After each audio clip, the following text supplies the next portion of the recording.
Bonjour tout le monde, aujourd'hui je vais vous montrer comment mettre votre adresse IP en statique et la changer en même temps. Allez, c'est parti. Donc pour commencer, on va se rendre dans les paramètres, réseau et internet, modifier les options d'adaptateur, cliquez sur internet, propriétés, protocole Internet version 4. Et voici la page de configuration pour l'adresse IP statique.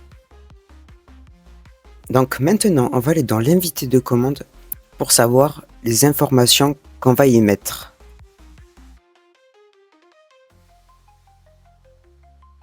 On va commencer par la commande ipconfig/all.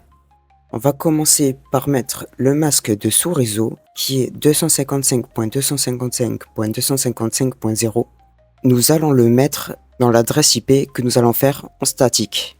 Donc, dans masque de sous-réseau, nous allons mettre 255.255.255.0. Maintenant, nous allons insérer la parcelle par défaut.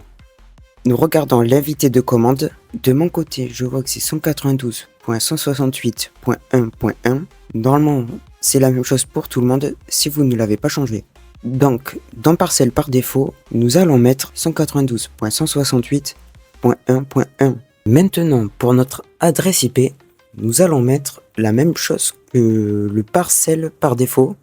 192 et avec 255 par le masque de sous-réseau, 168 pareil et le 1 pareil, sauf le dernier qui peut être modifiable, car il ne fait pas partie du NightID. Le NightID et le HostID a été expliqué dans une autre vidéo, je vous invite à la regarder. Donc pour ma part, je vais mettre le NightID donc qui est 192.168.1 et en HostID, je vais mettre le numéro 5.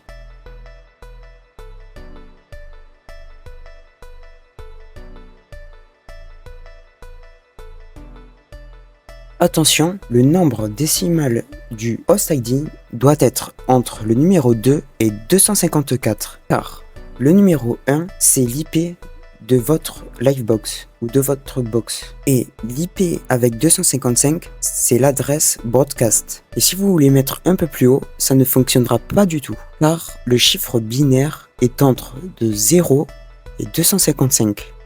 On retourne à notre adresse IP statique. Allez hop. Ce qui fait comme adresse IP 192.168.1.5. Pour le serveur DNS, nous allons regarder dans l'invité de commande et voir les informations d'avant. Donc je vois que c'est 192.168.1.1. Je l'insère dans mon adresse statique que je suis en train de configurer. Maintenant que tout cela est rempli, je mets OK, ça enregistre automatiquement. Je refais la commande ipconfig/all dans l'invité de commande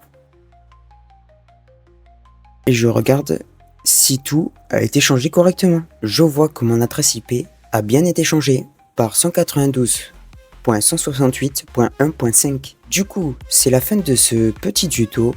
N'oubliez pas de vous abonner, partager et liker. C'était Altertis, ciao.